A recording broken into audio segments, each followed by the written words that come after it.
Hello? It's Monday. Well, it is for you. It's not Monday for me, but it's Monday for you. And what does that mean? It's the Monday Mystery Meeting. Now, I know a few of you were confused at the change of clothing I had from the intro to the meeting. So, just to help you all out, I'm wearing the same clothes this time. Okay? We've had a great couple of Monday Mystery Meetings.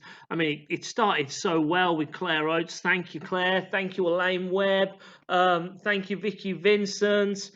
Thank you, Peter Hall. Thank you, Dave and Gemma Sherwood last week. The last five have been fantastic. I've really enjoyed doing them. I really hope you have as well. Know that they're all still available on our YouTube channel, so you can go and watch them anytime. But I've really enjoyed, again, getting to know someone else from church of what life in lockdown has looked for them. So I really hope you enjoy our 6th Monday Mystery Meeting. Enjoy. Hello, welcome to the Monday Mystery Meeting, or Mystery Meeting Monday, or whichever way round you want to do it. We're in week 6, and it's great that this week we're able to have with us Sid James. So Sid, just thank you. Thank you for joining with us on this Wednesday evening, which is Wednesday evening for us, but Monday for everyone else. That's a great pleasure to be here. Thanks for asking. No worries. So just for everyone watching, really, do you want to tell us a bit about yourself? Where do you live? What you do? Who's your family? That sort of stuff. Okay, well, I originally hail from deepest, darkest Africa, Zimbabwe. Wow. Moved over here 2003 when the economic climate hit really badly there. Moved over here, started life in Birmingham, went through a bad patch 2009, got divorced, came across Helen in 2013. Online dating bonus. Wow, nice. Yeah.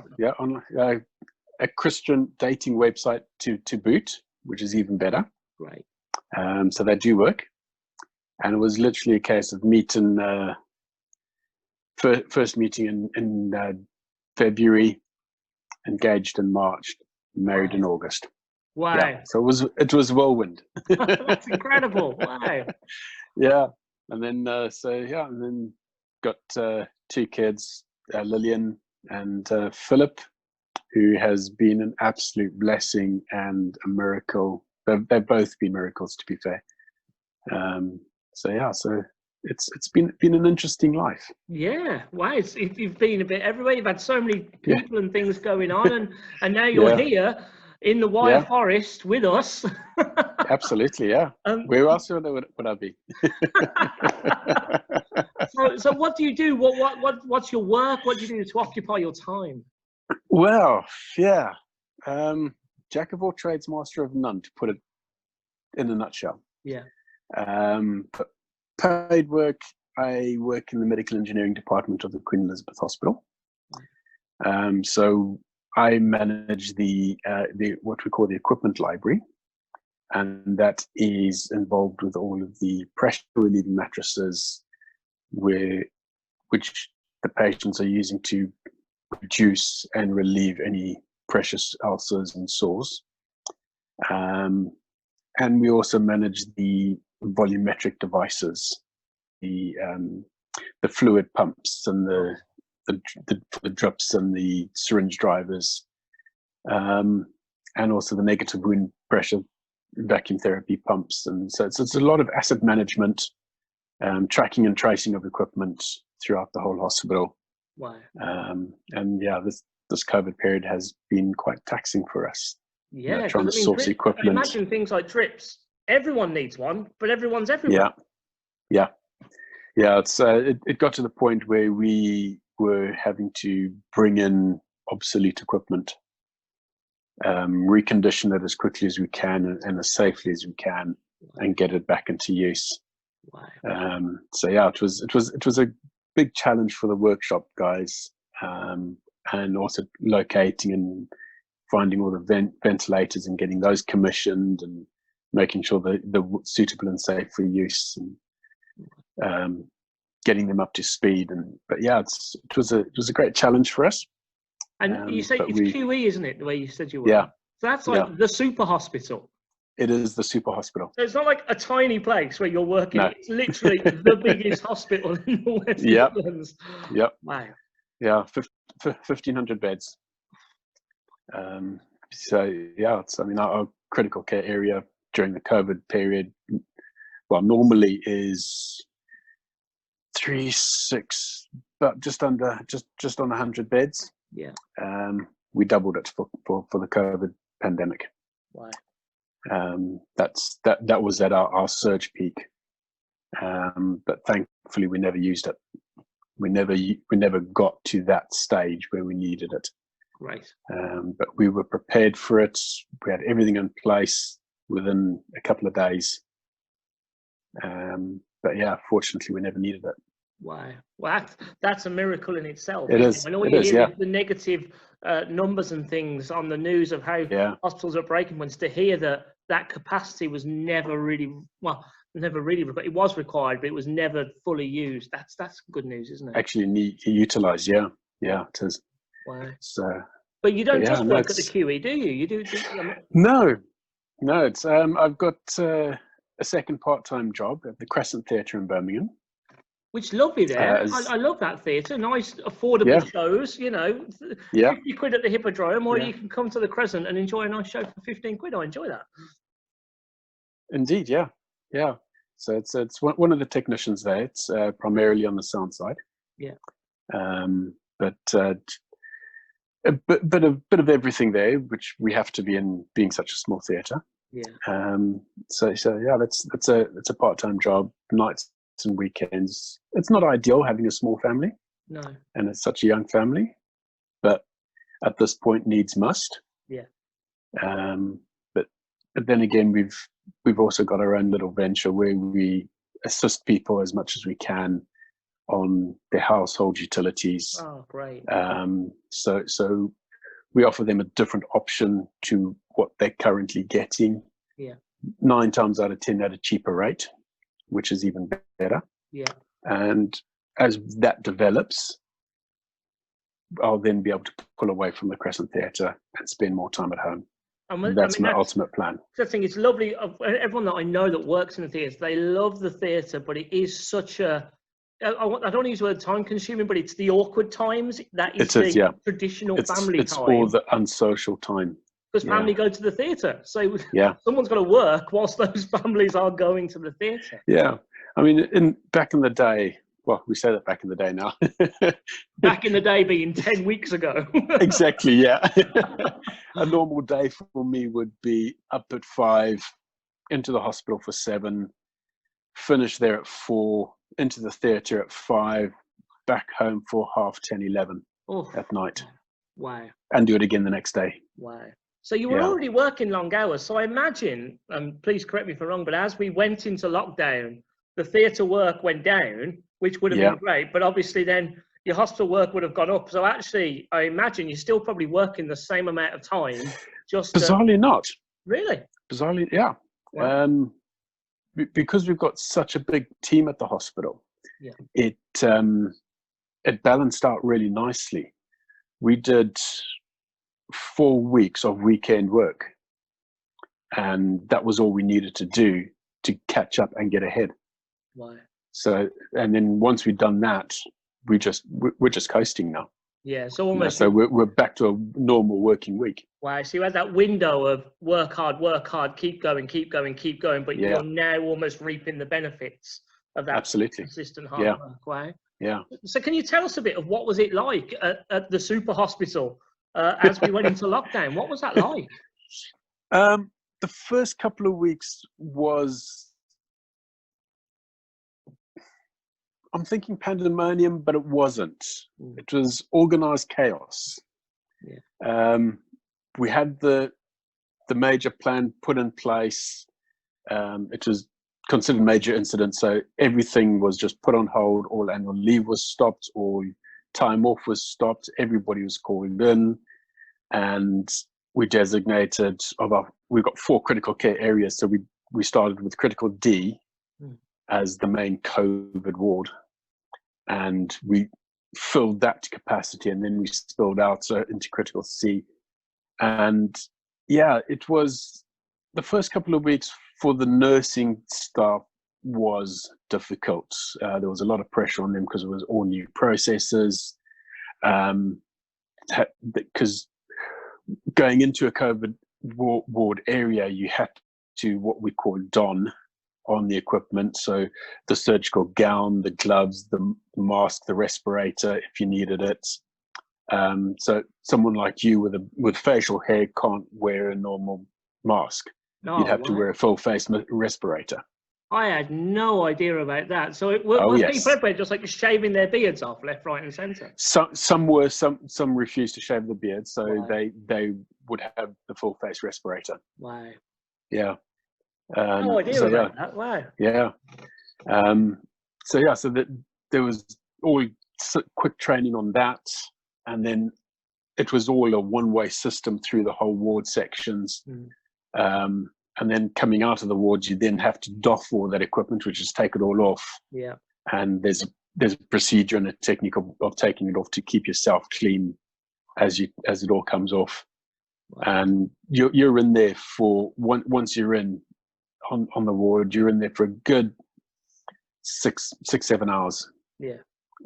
Before you can come off again. Wow. And that was the duration of their shift. And yeah, it wasn't pleasant for them because they had essentially their scrubs and then a full surgical gown as well. So they had like 2-3 layers of clothing on.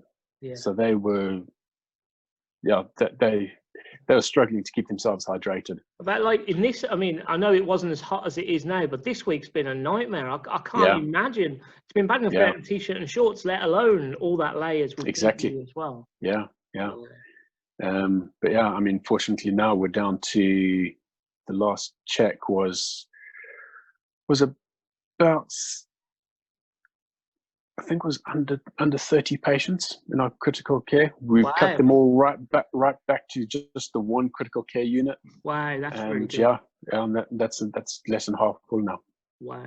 And for you, having to prepare all the mattresses and all of the drips and everything, was that just like clean and clean again and clean it and move it and clean it and move it? And what we did with the mattresses is once they were in the COVID areas, we left them there and didn't bring them out unless they were faulty. Okay. And even then, we then send them off to external decom to be decontaminated off-site before we repair them. Wow. So taken off-site to decontaminate and then brought back. Wow. So was there ever any times where you were like, something's going out, and did you have enough things to bring in for everything that was going out? Amazingly, yeah. Because what we did is all the rest of the wards which were not affected by COVID, we discharged a lot of the patients that could be discharged, either home or to nursing homes or to other sites, because we're one of 4 sites. Okay. So we've got the QE Hospital, we've got Good Hope Hospital, we've got Heartlands and Solihull Hospitals. Wow. So there's 4 hospitals within our trust. Yeah. We're the biggest trust in Birmingham. Wow. And we only recently took over the other 3 sites in the last 2 years. So yeah, we were able to move out a lot of the patients. So as the patients moved out, we regained a lot of equipment from that. Yeah. So we were able to then replenish the critical care side with equipment as they needed it, which also gave us the flexibility of having stuff going off site, because we were sending 20-30 mattresses off a day. Because we had 2 collection times, so every Tuesday, every Friday, we'd send equipment off for decom. Wow. So we'd be sending up to 40 mattresses a week. My goodness. But we had enough stocks on site to maintain the levels that we needed.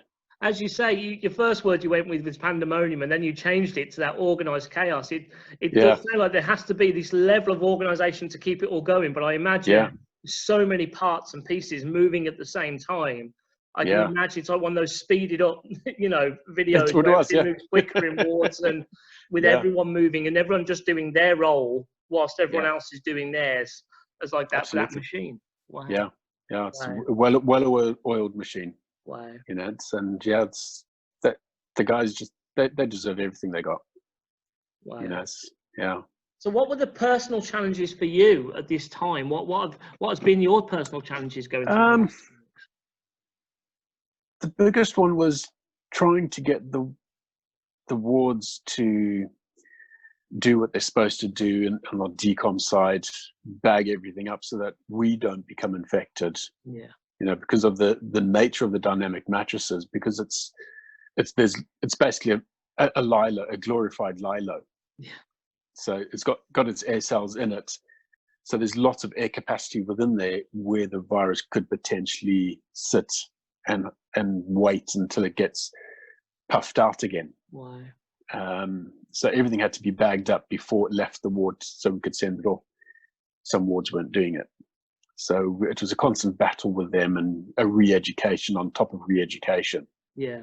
And I imagine with tension levels being quite high already, yeah, something like that just can raise that tension. It just ramps it up a little bit more. Wow. And I gotta say, within the 10 weeks that we had, out of the 9 members of staff and my under me, only 2 of them went off with suspected COVID. Wow. Yeah. And that was only 3 weeks ago. Wow. Yeah. Wow. You know, and even then they came back as negative. It just shows the good systems that you had in place to look after you are working. That's great. Yeah. You know, so yeah, that was the biggest pressure. And then and I suppose also the concern of potentially bringing it home to the family as well. Yeah. You know, so it was a case of normally we'd travel in our uniform, but we turn around and says, well, no, not anymore. You travel in civvies, you get changed at work, take your uniform off, put it into a separate bag, come home, give it a 60-degree wash when you get home. Right. Was that something that concerns you, bringing it home? Was that something that was in your mind, or was it something almost you just knew was there, but you just kept going? Some people really focused on it, but for me, it was a case of, okay, there is that potential. I do what I know is right to do to protect myself and my family, and as long as I do that, the risk of bringing it home was cut down to maybe 2%. Wow. So it's having that confidence in the systems and processes that were there for not only your safety but the families as well. Yeah, absolutely. Wow. Wow. You know, and how have you fared? Because obviously with work getting a little more tense, have you just almost risen to the challenge and gone, we just have to get on with this? Or have there been times where you've struggled with it, or is it just, no, let's do this? I guess the only time I really struggled emotionally was when we were setting up our last critical care area. Yeah. Because the 3 previous areas were done by the nursing staff. And it was just the last area where they needed that extra push because they were running thin on the ground. Yeah. So they brought us in to help set it all up. And that was the only time it really hit me emotionally, knowing that potentially the patients using this equipment might not come out. Why? And it's like, yeah, it's that really hit me. How did you manage that? I came home. I kind of warned Helen, coming home late, had to sort out critical care and get them ready, because they were potentially opening up that night. Why? That's how quickly we had to turn it around. We basically had 2 hours to do it, to kit out critical care. And I just said, leaving late, had to sort out critical care, and it's been a tough day. And got home, fortunately just in time before the kids went to bed, and I just helped them. Yeah. Why? Yeah, I just picked up the kids, and even now it catches me. Yeah. Amazing that you've got your family that are able to be almost that rock there for you when you could come home and that holding on. That's amazing. Yeah. Why? Yeah, I guess I know the thing that constantly runs in the back of my mind is no weapon formed against me is going to prosper. Yeah. It's can tread on deadly serpents and won't harm you. Drink the poison, it's not going to harm you. It's that constantly playing in the back of my mind. Yeah. It's still, even though I've got that security, Yeah. it still catches you. Yeah.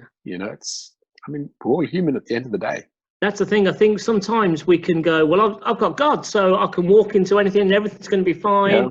And you have this, almost this mental awareness, but until you're going through a crisis and a challenge like you've faced and you're facing, you are human. And that means we're not perfect. We're not Jesus. We haven't got it all sorted. And those fears and those insecurities and those doubts and those worries and those concerns, they're emotions. God's given us the whole spectrum. That's the negative ones as well. Yeah. And you have to be aware of them, but it will keep catching us, won't it? Yeah. I think it's right that it does, because it forces us to turn to God. It does. I think if times like this didn't rock us and we were just, I'd be more worried, because I'd be like, exactly. Yeah. Where's your humanity in that? If everything's fine, it's blatantly not. Yeah. We although the hospital's been absolutely amazing in doing staff support for everybody. Some of the wards that we closed down, we changed into what we call wobble rooms. I like the name. The name.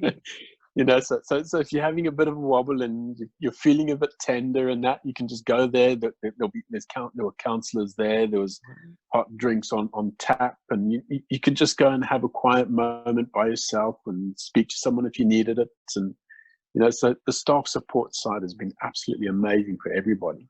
I think everywhere needs a wobble room. I think can we have this as practice that just continues everywhere? I think everyone needs a wobble room. We all have a wobble, so we need a room to go and have it in. I think that's brilliant. Exactly. Yeah. Wow. Yeah. I had no idea. That's amazing. Wow.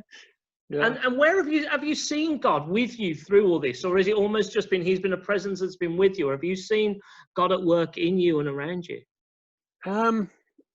It's mainly in His protection around us. We have had some equipment come back to the stores which hasn't been bagged as it should have been bagged. So there was that risk there. But by His grace, the whole team, all 9 of us, were protected. And we had some guys in the workshop side, they went down with COVID. But our section completely clean. Wow. And we had more of a chance of potentially getting it because we had more patient contact than the workshop side did. It wasn't only just me that I feel being protected. I feel it's the whole team. It's almost like an umbrella over the whole team. And as you say, you're there by the grace of God. You have the scriptures almost going through in the back of your mind, but that's not just for you, but that is for the people around you. And it's so great to hear that you felt that was there. As you say, that whilst that doesn't take away any of that fear or those wobble moments, it's great to know and see that that's been evident in your team. And how have the family coped with you going to work? Have they been all right with you going? I think Helen's been okay. I know she struggled through it, having both the kids here. But she's been okay. I think she would have preferred me to be home more. But I'm already home 50% more than I was, which is always a bonus. Big win. But it's more during the day that I think she would have appreciated me at home more. But she also knows that being working where I work, I needed to be there as well. Yeah. And yeah, I believe she released me to do that. Yeah. And that's really lovely just to hear that. As I say, there is that level of concern, but you've used that amazing word. She released you to do that. There was that understanding of you needed to be there, not just for work, but for the good of the patients of the hospital, to keep that machine moving. I mean, obviously, we're not clear. We're still in lockdown. You've still got, as much as numbers are coming down, you've still got one ward. We've got 30 patients. What, if you could ask us, anybody watching this, to be praying, what is it that you want us to be praying for either yourself, your family, or your workplace? What is it that you want us to be praying for? Well, as a family, just the continued protection on us as a family, the emotional support for Helen, that she's physically and mentally supported within herself, to work with the kids. So I mean, anybody who's got a 5-year-old and a 2-year-old can appreciate how much hands-on they both are. Gets my full respect. I literally, you've only got two hands for a child. What do you do? It's and Philip's a little bit at that stage where he's getting quite clingy, and if Lillian's with Helen, and Philip's trying to get in between them and pushing Lillian away, and so he's crying for Helen's attention. So it's just trying to manage that and get that peace in amongst between the kids, and that security for the kids as well. But on the work front, it's just that the staff continue at the hospital, just they continue working within their bounds as best as their abilities that they can for the protection on the staff side. I mean, they're an amazing bunch of people there, and I mean, we've had people from different parts of the hospital suddenly ending up in critical care. Wow. That's got to be a shocker when they roll in. So that they've gone from day case patients to full on critical care. Wow. So it's just the continued support and covering of the whole hospital. And what about for you personally? What can we pray for you personally?